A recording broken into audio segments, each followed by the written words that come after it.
আমরা এসে কাউকে জীবিত পাইনি। আহারে জীবন, বিয়ে করে নতুন সংসার করবে, কতই না আশা ছিল। সে আশা যে মুহূর্তে মৃত্যুতে পরিণত হলো।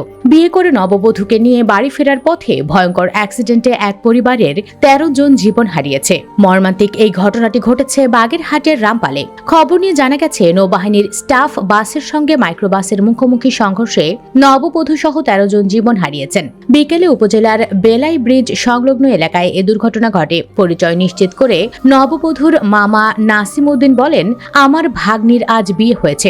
বিয়ে অনুষ্ঠান শেষে সবাই মাইক্রোবাস যোগ ফিরছিলেন। পথে নৌবাহিনীর স্টাফ বাস ও মাইক্রোবাসের সংঘর্ষ হওয়ার খবর পেয়ে ছুটে এসে দেখতে পায় সে মৃত। তিনি আরো জানান, তার ভাগ্নি ছাড়া আরো 10 জন নিহত হয়েছেন। তারা সবাই একই পরিবারের। খুলনা মেডিকেল কলেজ হাসপাতালের পরিচালক ডাক্তার কাজী আইনুল ইসলাম বলেন, দুর্ঘটনায় 8 জন নিহত এবং একজনকে আহত অবস্থায় মেডিকেলে আনা হয়। এর মধ্যে একজন মেয়েও ছিলেন। পরবর্তীতে আহত ব্যক্তিও মারা যান। স্থানীয়রা জানান, ভয়ঙ্কর এই দুর্ঘটনায় এ নিয়ে নিহতের সংখ্যা বেড়ে দাঁড়ালো 13 জনে। এ ঘটনায় আহত হয়েছেন আরো অনেকে। আসলে মংলার ইতিহাস এটি সত্যি বড় হৃদয় বিদারক ঘটনা। একই পরিবারের 13 জন লোক এভাবে মারা যাওয়া মংলার জন্য খুবই কষ্টদায়ক। বিকেলে উপজেলার বেলাই ব্রিজ সংলগ্ন এলাকায় এ দুর্ঘটনা ঘটে। তাৎক্ষণিকভাবে হতাহতদের নাম পরিচয় জানা যায়নি। স্থানীয়দের বরাত দিয়ে পুলিশ জানায়, দ্রুত গতিতে চলাচলের সময় নৌবাহিনীর স্টাফ বাস ও মাইক্রোবাসের মধ্যে সংঘর্ষ হয়। এতে ঘটনাস্থলেই মাইক্রোবাসের বেশ কয়েকজন যাত্রী নিহত হন।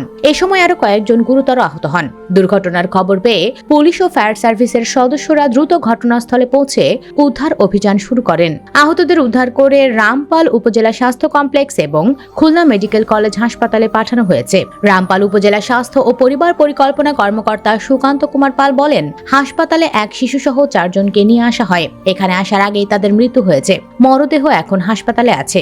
দর্শক, জীবন কত নির্মম। আজ নতুন জীবনে পাড়ি জমিয়েছিল বরকনে।